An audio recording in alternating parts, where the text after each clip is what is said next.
அவர் என்றும் இளமை மாறாதவர் என்பதாலும் அவர் இங்கே குமரன் எனப்படுகிறார்.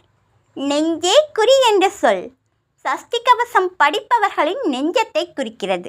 ஆக அமரர் இடர் தீர எனத் தொடங்கும் இக்குறள் வெண்பா தேவர்களின் துயர் தீர சூரனுடன் போர் புரிந்த குமரனது திருவடிகளை நிலையாய் நினைவில் நிறுத்துவாய் நெஞ்சே என்று பொருள்படுகிறது.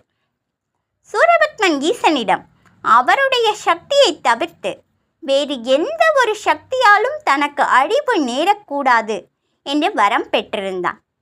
ஈசனிடம் வரத்தை பெற்ற பின்பு சூரபத்மனின் செயல்கள் எல்லை மீறியது. அவன் தேவர்களை துன்புறுத்தினான்.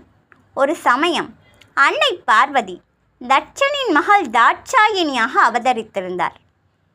அச்சமயத்தில் தட்சன் தன் மருமகனான ஈசனை மதிக்காமல் அவரை அழைக்காமல் ஒரு யாகத்தை நடத்தினான்.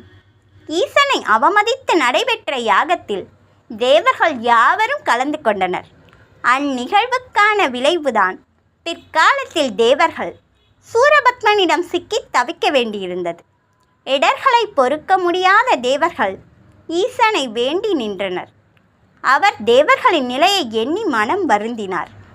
பின் ஈசன் தான் அளித்த வரத்திற்கேற்ப தன்னுடைய சக்திகளை ஒன்றாக்கி அவருடைய நெற்றிக் கண்ணிலிருந்து ஒரு சுடரை உருவாக்கினார்.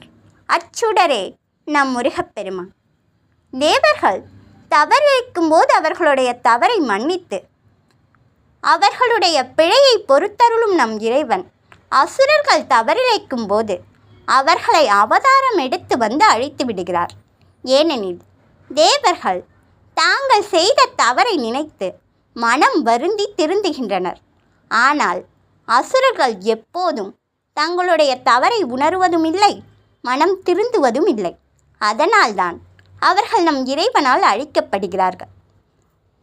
நம் முருகப்பெருமான் சூரனை அழிப்பதற்காக விசாக நட்சத்திரத்தில் அவதரித்தார். அவதாரம் என்ற சொல்லுக்கு கீழே இறங்கி வருதல் என்ற ஒரு பொருள் உண்டு.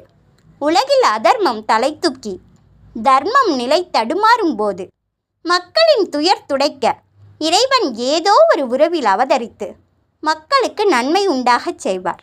27 நட்சத்திரங்களில் விசாகம் 16வது நட்சத்திரம். மனிதர்களாகிய நாம் 16 வகையான செல்வங்களையும் பெற்று பெருவாழ்வு வாழத்தான் நம் முருகப்பெருமான் 16வது நட்சத்திரமான விசாகத்தில் அவதரித்து நம் வாழ்வை ஒளிமயமாக்குகிறார். நன்றி.